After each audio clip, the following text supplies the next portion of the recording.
Father John Misty is like an alter ego. It's almost like an identity crusader. And this I Love You Honey Bear album, it's all you, you know, and that's what I feel like. And do you think that at some point you might like assassinate your character?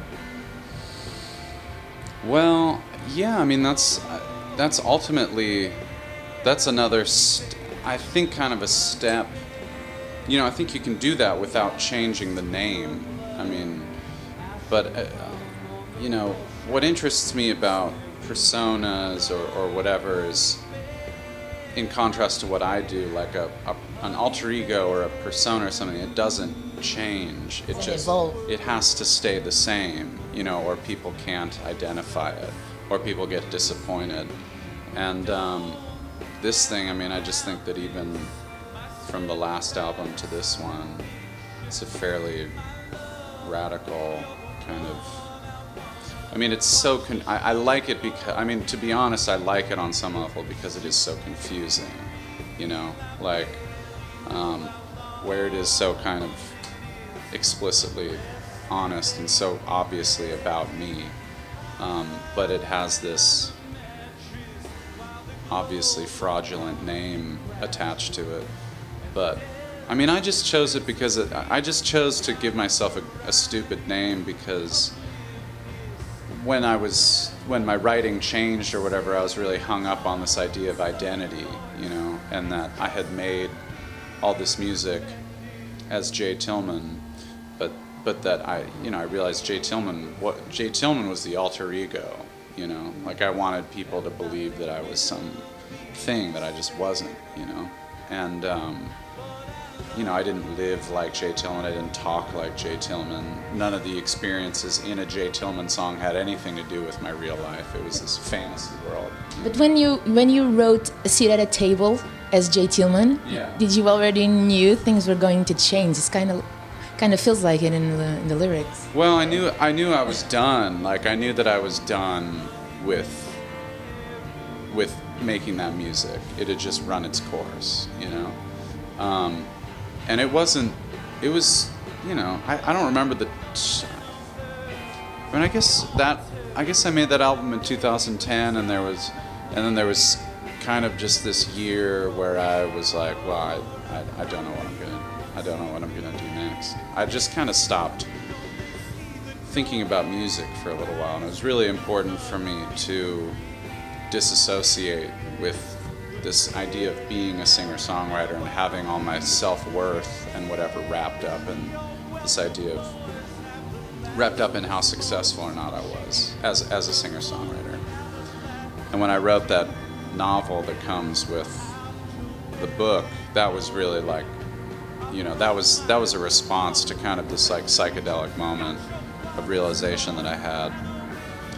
And I was like, I just want to do something to do it, you know? And like I was like, I'm not a novelist. I don't have any desire to become known as like a famous or successful novelist or anything.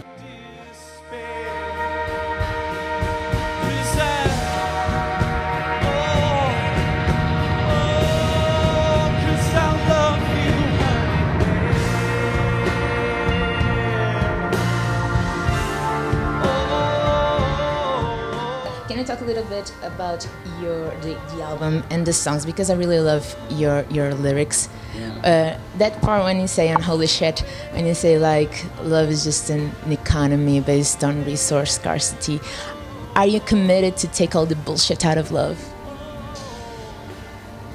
Well, yes and no, because in some respect, love is great, you know, a lot of it is like bullshit to say, like a lot of it is mystery and grace and subtlety, you know, I mean, so much of it is mystery, like so much of it is not rational, you know, which kind of in this day and age makes it fall into the category of bullshit. And I think that I think that the modern conception of what is not bullshit is this thing that to me is bullshit, which is saying, well, we're just we're just living out this biological imperative to couple and reproduce and whatever, and that's all that, and everything that's not that is just a lie that we tell ourselves. It's just an illusion and whatever.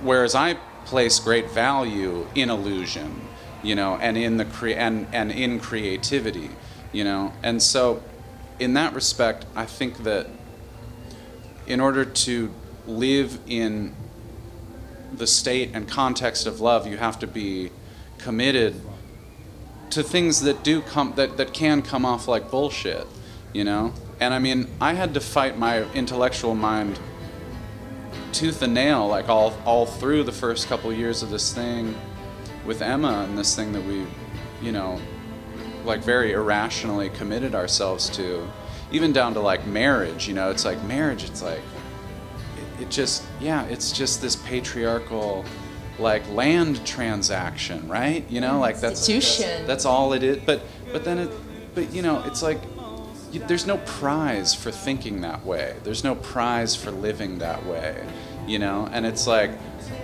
I claim the right to get married as if it's never been done before, you know? And like, we can make it this thing, you know. To me, it was just the only, I mean, maybe I'm just old-fashioned, maybe I'm just like a deeply repressed old-fashioned person, which is probably the case, but you know, I was I couldn't think of any other like gesture that did the whole thing justice, you know?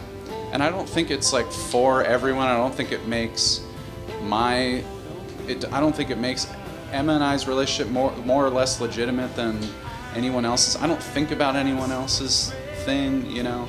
I'm just, you know, it was just such a, for me to step out of this intellectual ambivalent malaise and step into like what I perceive to be like this like light of consciousness, where it's like I'm free to make my own decisions, and that line in Holy Shit, it's like, maybe, you know, maybe love is just an economy based on resource scarcity.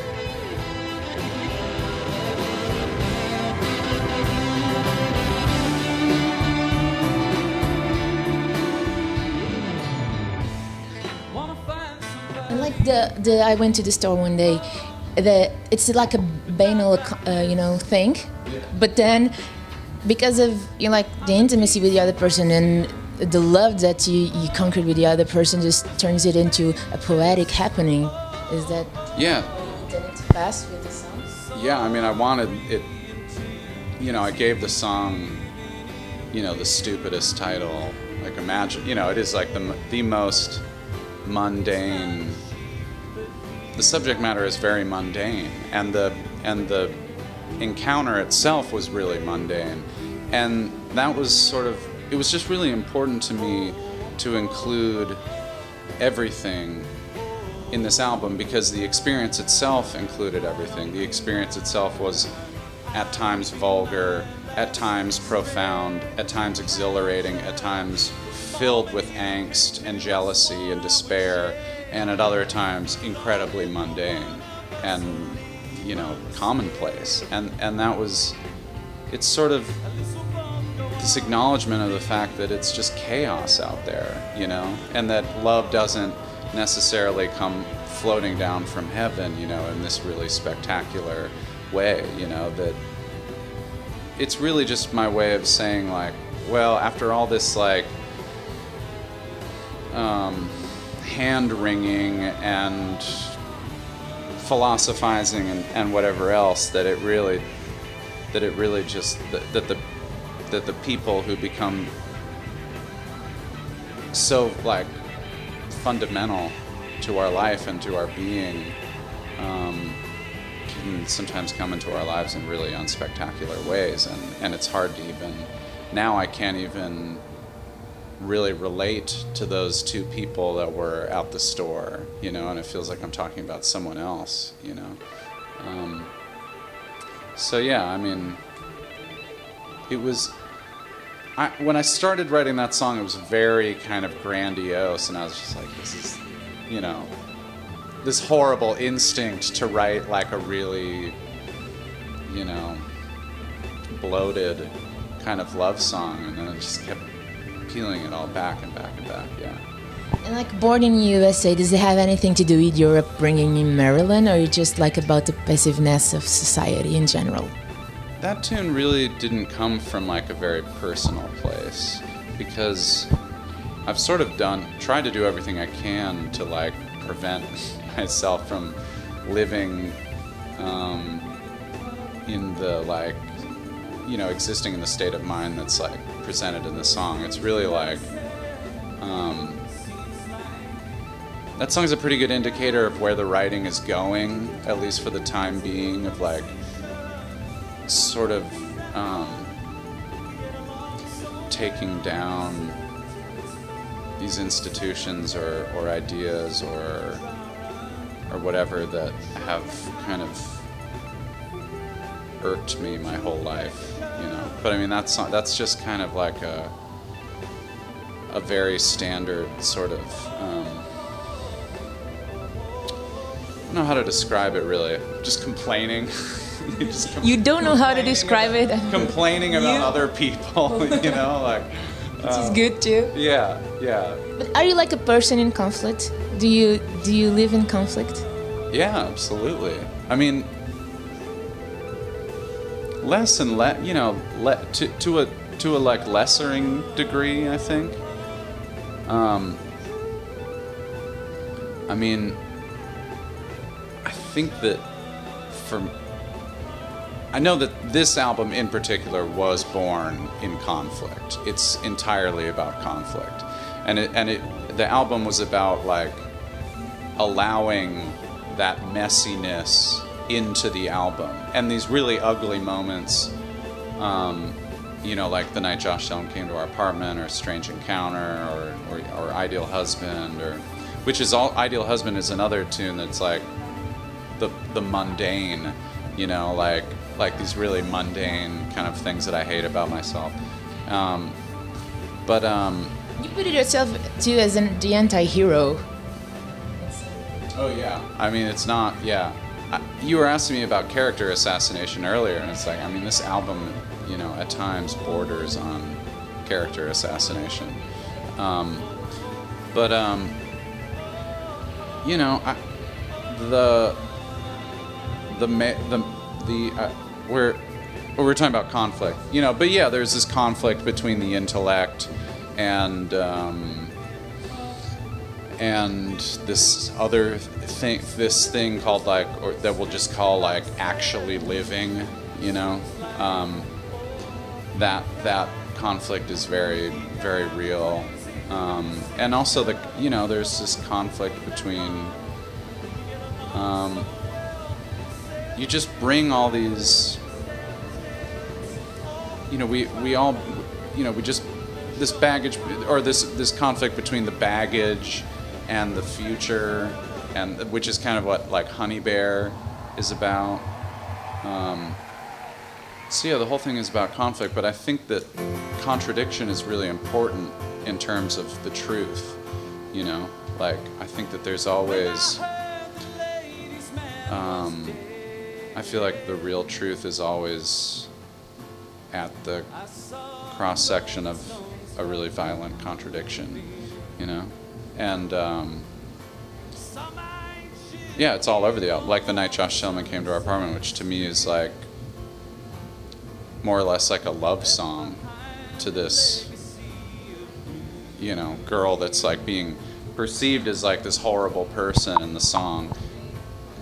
And then another layer of conflict that it really is about how I'm this horrible person, because who goes around thinking this way and then writing songs about it? And it's just kind of it's about this like this little boy psychology, you know, and this like little boy mindset of like, you know, these like really insipid kind of judgmental bullshit, and this like self-righteousness that gives you permission to do whatever you want with whoever you want. And you know, I mean, it's crazy that a lot of people come, you know, in terms of like love, a lot of people come straight out of some crazy ass like selfish lifestyle straight into like trying to live with someone else and create a new life with someone. So there's always this like crazy transition.